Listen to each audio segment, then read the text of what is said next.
জবাব দাও। অটো রুটের উপর টোটো চলাচল করছে কেন প্রশাসন তুমি জবাব দাও। অটো স্ট্যান্ডের পাশে অবৈধ টোটো স্ট্যান্ড গড়ে উঠছে কেন প্রশাসন তুমি জবাব দাও।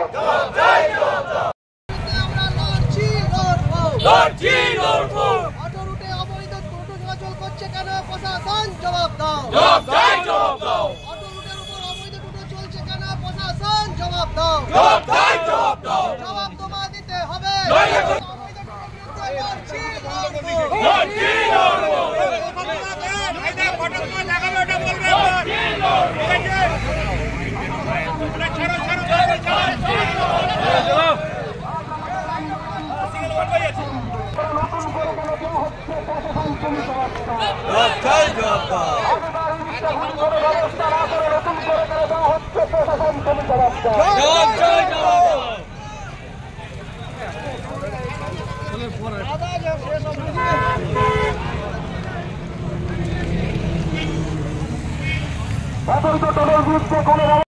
লক্ষ টাকা বেতন তারা 8টা 10টা করে টোটো বার করে রাস্তায় ছেড়ে দিয়েছে এবং আমাদের সাধারণ গরিব অটোওয়ালা যারা খেটে খায় তাদের সঙ্গে প্রতিনিয়ত ঝামেলা করছে এবং তারা ঘরে বসে বসে 200 টাকা 250 টাকা করে কামাচ্ছে।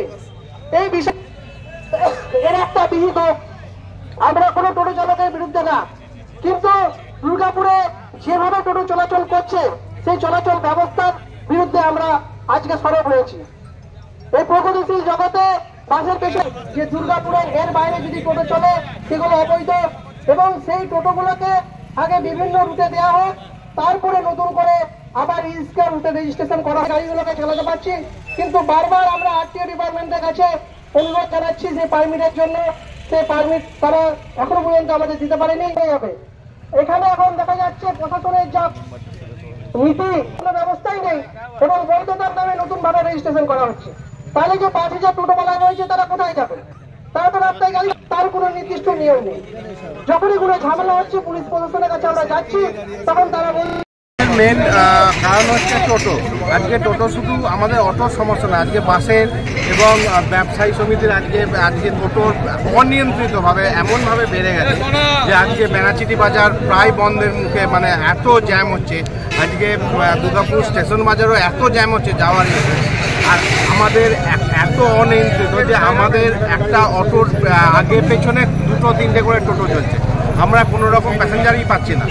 আর এখন এমন একটা ট্র্যাডিশন দাঁড়িয়ে গেছে যে বিভিন্ন জায়গায়, যেমন আসানসোলে টোটোর বিরুদ্ধে স্টেপ নেওয়া আছে, সেখানে বদলে অন্য টোটো দেওয়া আছে, পুরোনোর বদলে বর্ধমানে নেওয়া আছে। এমন একটা আমরা ট্র্যাডিশন দেখছি যে এই যে টোটোগুলো বাতিল হলো সেই টোটোগুলো কোথায় বিক্রি হবে? এই পুরোনো টোটোগুলোকে দুর্গাপুরে এনে 30,000 40,000 টাকা টোটাই টোটো দিয়ে দিচ্ছে এবং সেই টোটোগুলো এত অনিয়ন্ত্রিত যেভাবে চলছে। আমরা ইনারা প্রশাসন থেকে ঠিক করেছেন যে যেহেতু ওনারাও বেকার, তার জন্য ঠিক করেছেন যে পুরোনো যারা টোটো চালাচ্ছেন তাদেরকে নতুন করে পারমিট দেওয়া হবে এবং নিয়ন্ত্রণের আন্ডারে আনা হবে। আমরা এইটা করতে গিয়ে বিভিন্ন রকম শোরুম খুললো।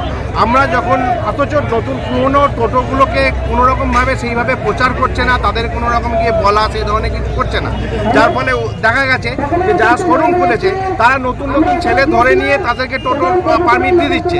অথচ যারা পুরোনো আছে তাদেরকে যখন আমরা গিয়ে বলছি যে তোমার টোটোটা নিচ্ছ না কেন, ব্যক্তিগতভাবে যখন বলছি, তারা বলছে নিয়ে কী হবে, ওখানে কাগজ করতে হবে, পয়সা দিতে হবে, আমরা এটাতেই ভালো আছি।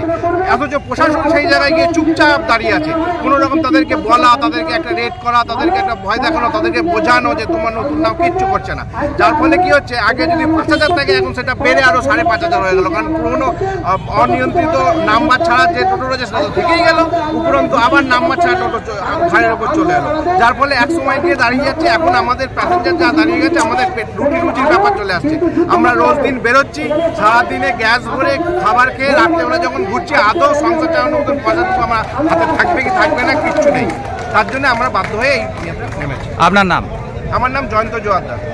প্রদর্শন করার কারণ হচ্ছে আমাদের বৈধ অটো রুট এবং অটো স্ট্যান্ড, সেখান থেকে বিগত বহু বছর ধরে অবৈধ টোটো চলছে। প্রত্যেকটা বৈধ অটো স্ট্যান্ডের পাশে অবৈধ টোটো স্ট্যান্ড হয়ে গেছে এবং আমাদের রুটের উপরে টোটোগুলো চলছে, প্যাসেঞ্জার তুলে নিয়ে যাচ্ছে।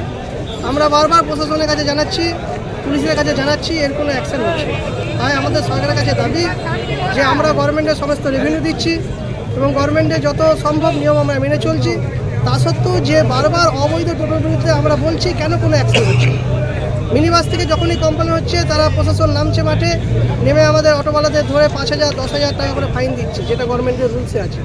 সেই জায়গায় দাঁড়িয়ে টোটোকে ছেড়ে দেওয়া হচ্ছে, তাকে ধরে খুব বড় 2 ঘন্টা রাখা হচ্ছে, ছেড়ে দেওয়া হচ্ছে। এই দ্বিচারিত মনোভাব কেন প্রশাসন? কারণ ও হচ্ছে 3 হুইলার, একটা 3 হুইলার আমাকে অটো যদি চালাতে হয়, আমার 4 চাকা লাইসেন্স থাকে, তাহলে গভর্নমেন্ট আমাকে ফাইন করছে, কারণ 3 হুইলার লাইসেন্স নাই। আর এখনও মোচে রেখা উঠে নাই সেরকম ছেলে টোটো নিয়ে রাস্তায় ঘুরে বেড়াচ্ছে, যা লাইসেন্স ইন্স্যুরেন্স কিছুই নেই, তার বিরুদ্ধে প্রশাসনের কিছু পদক্ষেপ নেই।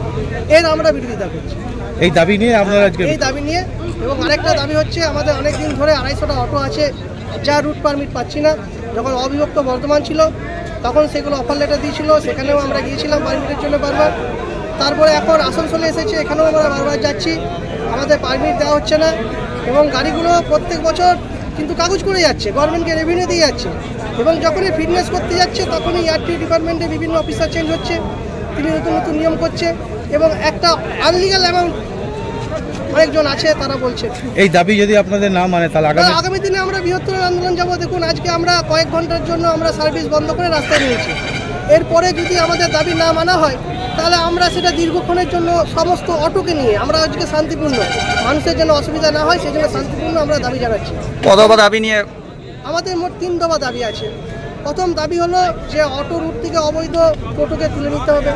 দ্বিতীয় হলো নতুনভাবে যে রিক্সা রেজিস্ট্রেশন করা হচ্ছে অবিলম্বে সেটা বন্ধ করতে হবে। আগে যে অবৈধ 4-5 হাজার টোটো আছে সেগুলোকে আগে ব্যবস্থা করুন, সেগুলো আগে রুটে দেন, না হলে সেই গাড়িগুলোকে স্ক্র্যাপ করে নতুন গাড়ি দেন, অসুবিধা নেই। এই সংখ্যা যে টোটোর আছে এটা আমরা বাড়াতে চাইছি, কারণ দুর্গাপুরে নতুন শিল্প নেই, নতুন লোকজন আসছে না।